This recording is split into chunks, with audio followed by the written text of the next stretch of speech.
4 teams are left in this World Cup: France, Spain, England, Argentina. Here's the part almost nobody is talking about. This is the first time in World Cup history that the top 4 ranked teams in the world have all reached the semifinals in the same tournament. Not the 4 most famous teams, not the 4 with the richest history, the 4 that FIFA's own ranking system, built from years of results, said were actually the best in the world walking into this tournament. That's not luck, that's a signal.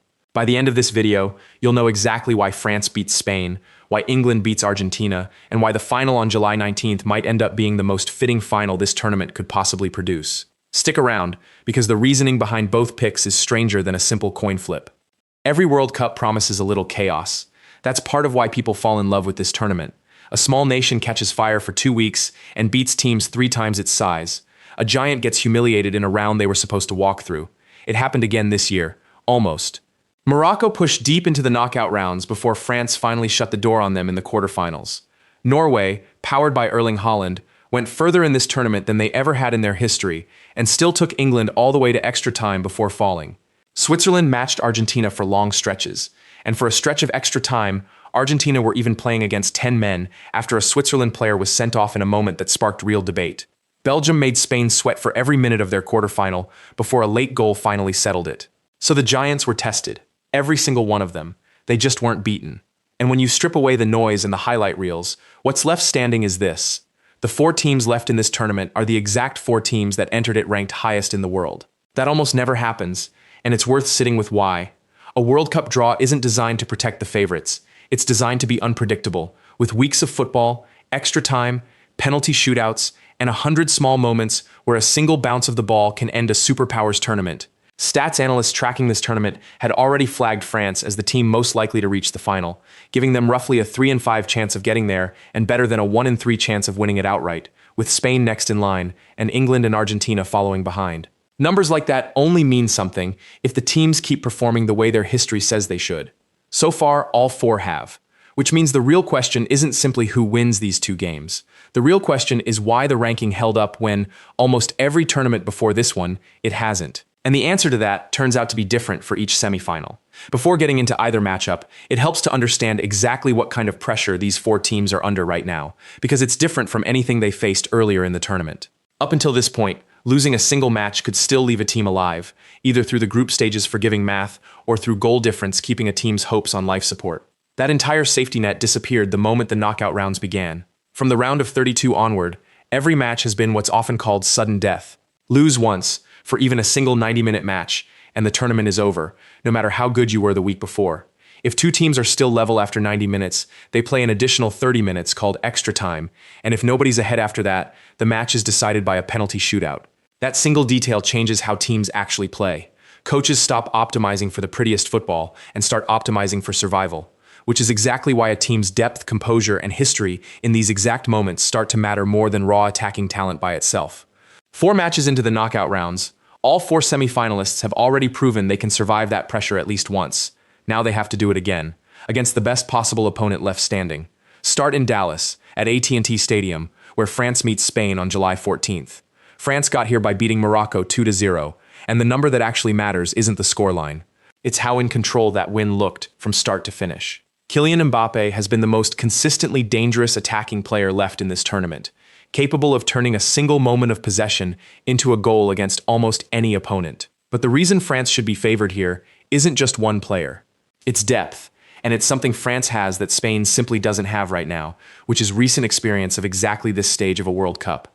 France won the whole tournament in 2018 and reached the final again in 2022, losing that one to Argentina on penalties after a match many still consider one of the greatest finals ever played.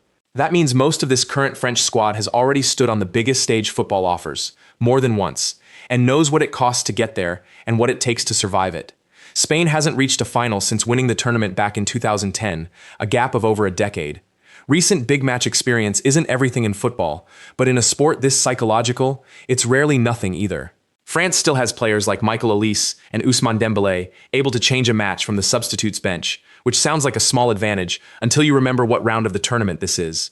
This is France's 5th straight knockout match, 5 matches of 90 minutes, sometimes stretching into extra time, against opponents who have nothing left to lose. Fatigue starts deciding these games as much as raw talent does, and a team that can bring on fresh legs in the 70th minute without losing quality is a team built specifically for this stage of a World Cup. Spain, to be fair, is genuinely excellent, and dismissing them would be a mistake. Lamine Yamal, still a teenager, is playing in his first ever World Cup semifinal, and he has looked less like a newcomer and more like someone who has already done this 50 times. But look closely at how Spain has actually been winning these matches, because the pattern underneath the results tells you more than the results themselves. Mikel Merino scored the winning goal for Spain in stoppage time in one of their earlier knockout matches, and then scored the winning goal again in the 88th minute of their quarterfinal against Belgium. Twice now, in back-to-back knockout rounds, Spain has needed a goal in the final minutes just to get through. That's not a coincidence, and it's not simply heroics from one super sub either. It's a pattern, and patterns tend to repeat, for better or worse. Here's the uncomfortable part for anyone picking against Spain without thinking it through. A team that keeps finding a winner in the final 10 minutes isn't just lucky. That's a team that has learned to trust itself under pressure. And trusting yourself under pressure happens to be exactly the skill that tends to decide World Cup semifinals more than any tactical formation on a whiteboard. If this game in Dallas is still level with 15 minutes on the clock, Spain might genuinely be the team you'd rather have on the field. Quick pause here, because if you're the kind of person who actually enjoys understanding the mechanics behind a prediction instead of just guessing at a scoreline, that's exactly what this channel is for. So go ahead and subscribe, because the second semifinal flips this entire logic on its head. Now, France's counter to Spain's late-game pattern is fairly simple in theory, even if it's difficult in practice. Don't let the match get to that final 10 minutes in the first place. With Mbappe's pace in behind the Spanish backline, and France's ability to score early and then control the tempo of a match rather than chase it, the goal isn't to survive Spain's finishing kick. The goal is to make sure that finishing kick never becomes relevant. That's the entire matchup, distilled down to one idea. Spain wins if this game is still close late. France wins if it isn't. And based on everything both teams have shown across this tournament, France has been noticeably better at avoiding those close, nervy finishes than Spain has been at consistently creating them. France to win. Now to Atlanta, where England meets Argentina at Mercedes-Benz Stadium on July 15th. England's tournament has quietly had two different identities stitched together. Early in the group stage, Harry Kane carried the scoring load almost by himself, doing what Harry Kane has done for England for the better part of a decade. Once the knockout rounds began, a second identity emerged, and Jude Bellingham took over, scoring 6 goals across the tournament, including 2 in the extra-time win over Norway in the quarterfinal, and pushing himself into serious contention for the Golden Boot. A team with 2 completely separate players capable of single-handedly deciding a knockout match is an unusually difficult team to game plan against, because shutting down one of them doesn't actually solve the problem. You still have the other one to deal with. Argentina, meanwhile, is still built almost entirely around a single man, and that man happens to be one of the greatest to ever play the sport. Lionel Messi has 8 goals in 6 matches this tournament, a genuinely extraordinary number for a player well into his 30s. But he didn't score in the quarterfinal against Switzerland, a tense extra-time match that Argentina eventually won 3-1 thanks to goals from Alexis Mac Allister, Julian Alvarez, and Lautaro Martinez, with Switzerland reduced to 10 men late in the match after a red card that sparked its own share of controversy and debate. That result isn't a criticism of Messi. It's simply a fact about what tends to happen to Argentina's attack on the nights when their captain is quiet. Before writing Argentina off completely, it's worth remembering exactly what they are. They are the defending World Cup champions. They are a team that has now gone to extra time in back-to-back knockout matches and found a way through both times. Whether that meant Messi conjuring something out of nothing, or, in the Switzerland game, other players stepping up to share the load when he couldn't. That is not a team that panics when a match gets uncomfortable.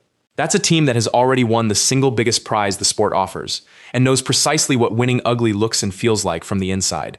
England, on the other hand, is chasing something Argentina already owns. England has not won a World Cup since 1966. That number isn't just a piece of trivia to toss around before kickoff. It's a weight that every England squad carries into a match like this one, and it's a completely fair question to ask whether that history helps sharpen this team's focus, or quietly sits on their shoulders when the pressure builds in the final 20 minutes.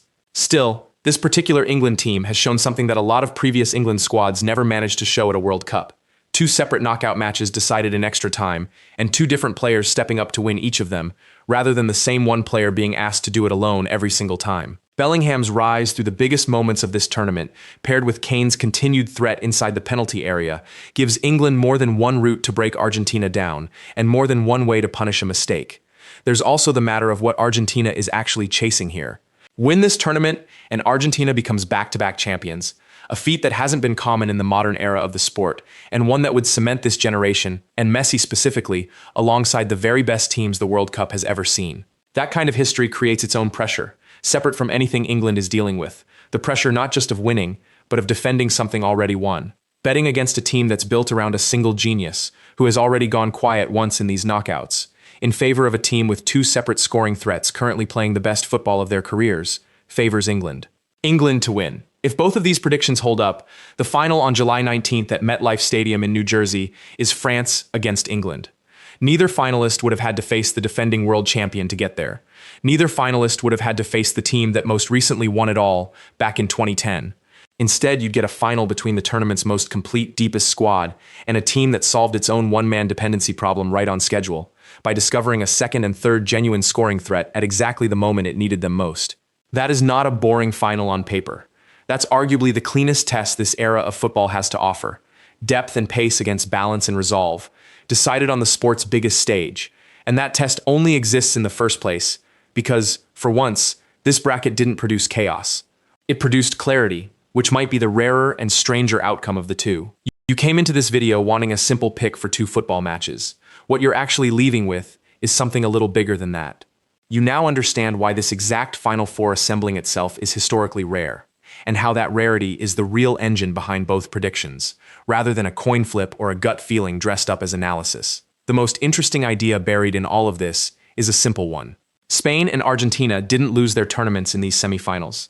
They ran into two teams that had already solved the exact problem Spain and Argentina still haven't, which is how to keep winning once a match refuses to stay easy. France solved it with depth and recent scar tissue from two straight finals. England solved it by finding a second hero right as the first one needed help. Neither solution is flashy, and neither one will trend the way a last-minute wonder goal does, but both of them are exactly the kind of quiet advantage that tends to decide World Cups more often than moments of individual brilliance do. So here's what I actually want to know from you. Does Spain's pattern of late, dramatic winners tell you they're built for pressure when it matters most, or that they're living dangerously one match too many? And does Argentina's road through extra time, twice now in a row, tell you they're peaking at exactly the right moment, or running out of road before the finish line? I'm genuinely curious what you think, so drop it in the comments below. You're welcome. Subscribe if you enjoyed this type of content. It means a lot.